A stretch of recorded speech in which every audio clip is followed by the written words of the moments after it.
Hello, magandang araw mga kabarya. Welcome back to OMG TV channel.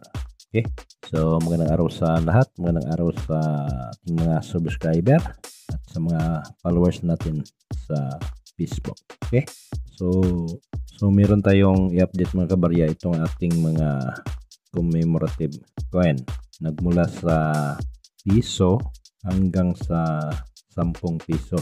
So kung matatandaan, itong mga 1 piso na commemorative coin dito sa BSP series ay 5. Diyan si Horacio de la Costa, Artemio Ricarte, Isidro Torres, Jose Rizal, at yung 1 piso ASEAN chairmanship. Okay, so bale 5. At meron naman tayo sa 5 piso na dalawang commemorative, yung ang bagong bayani at yung 70th anniversary of Leyte Golf Landing. Then sa 10 piso naman ay 4. So andyan si Emilio Aguinaldo, andyan si Andres Bonifacio, si Apolinario Mabini, Miguel Malbar, at si Antonio Luna. So lahat yan ay i-update natin ang price mga kabarya kasi kada bagong taon ay bago ang halaga.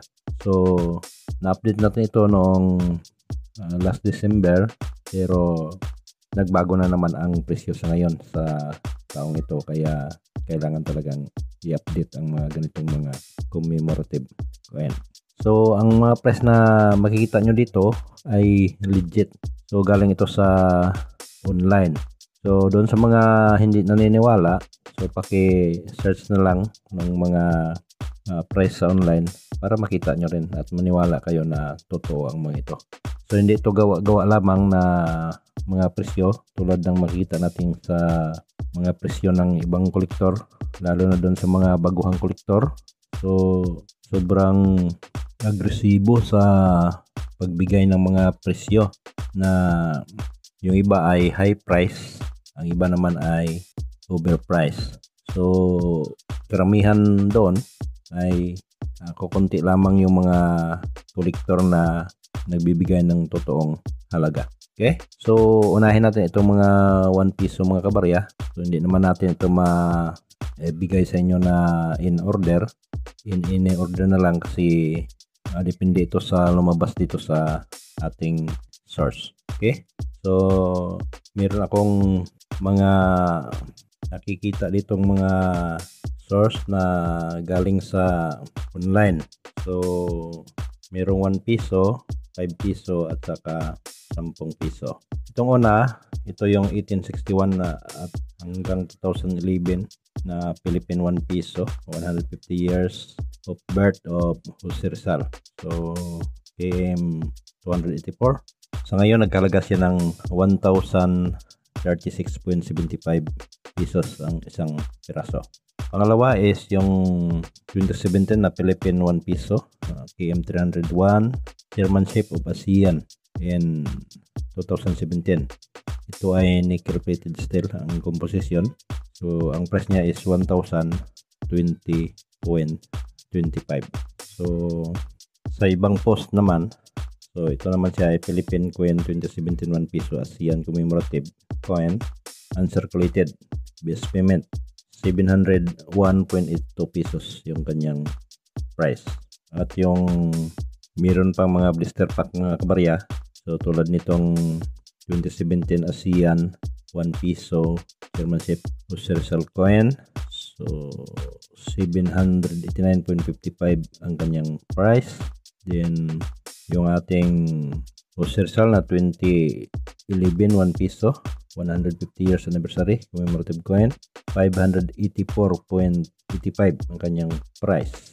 At meron naman tayo ditong complete naman doon sa 4 na mga heroes sa commemorative na 1 pesos. So ito ay si General Artemio Ricarte. Nilabas ito noong 2016, 1 piso commemorative coin. Meron siyang halaga na 453.26 pesos. At another na commemorative ni Ricarte. So ito naman ay nagkalaga ng 339.21 pesos. Ang sunod ay Philippine 2016 1 piso, Isidro Torres 150th birth anniversary commemorative coin, 339.21 ang kanyang price. At ang pangalawa, Isidro Torres pa rin. Iba naman ang price dito is 453.26 pesos. Ang sunod is 2016 na Horacio de la Costa 150th birth anniversary, 339.21. Isa pang Artemio Ricarte, nagkalaga rin siya ng 525.78. Tapos isang Isidro Torres na commemorative 789.55 at ang kay Horacio de la Costa naman 789.55. So malaki mga kabarya ang presyo nito ating mga commemorative. Another na kay Jose Rizal 150-year birth anniversary 789.55. Then another na ASEAN is 584.85. So ayan no mga kabarya yung mga presyo nito ating mga commemorative. At mayroong isa dito na lot of it 2011 to 2017 Philippine 1 piso, 5 piso at 10 pesos commemorative coin. So nagkalaga siya ng 795.40 pesos. So yun yung ating mga 1 piso mga kabarya na commemorative coin. Ito naman ay yung ating mga 5 pesos. So meron ditong 2014 Philippine 5 pesos versus Worker KM286 2014. So per coin ang sale nito mga kabarya no.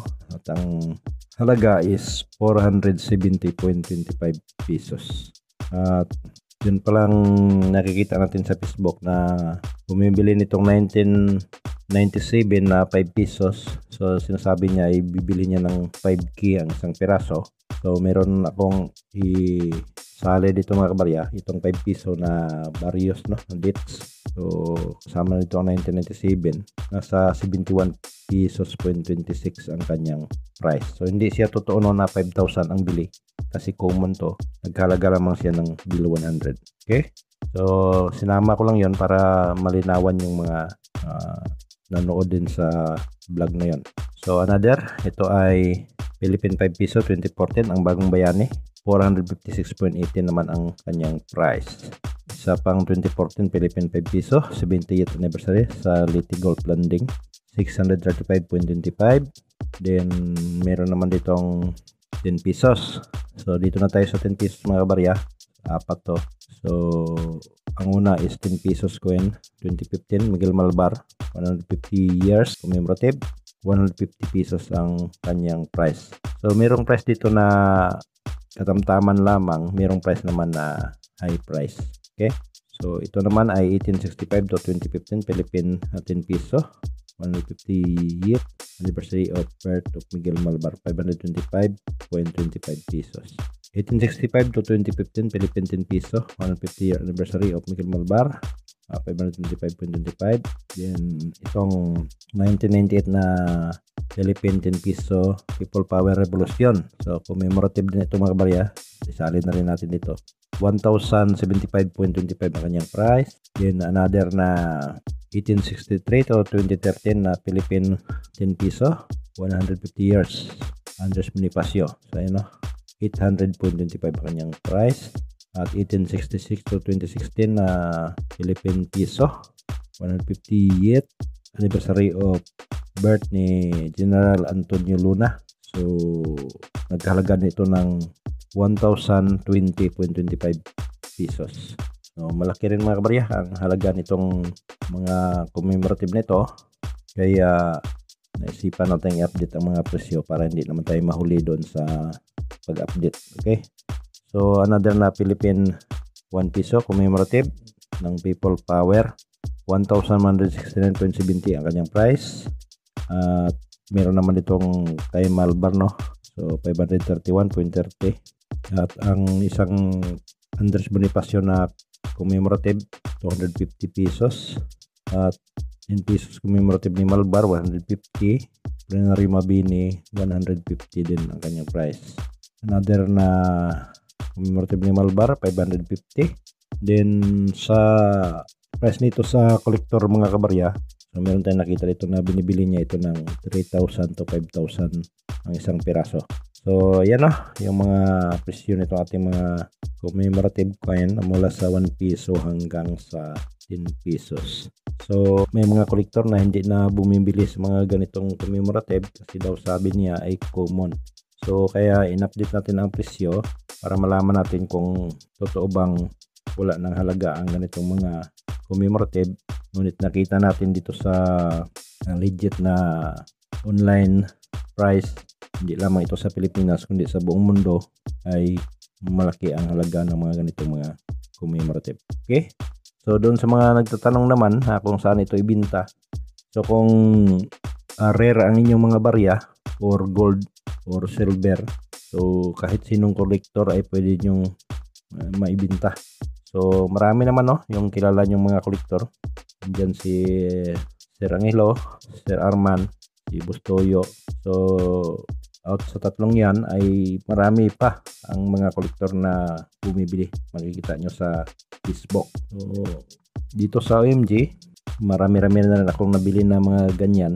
So pag may makita akong mga kakaiba ng mga barya na pwedeng mapakinabangan, so try nyo i-message sa akin para makilatis natin at mapag-usapan ang halaga. Okay? So maraming salamat sa panonood. Huwag kalimutan ang OMG TV channel.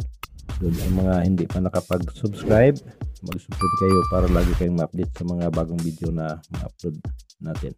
At ulitin ko, magandang araw sa lahat and God bless.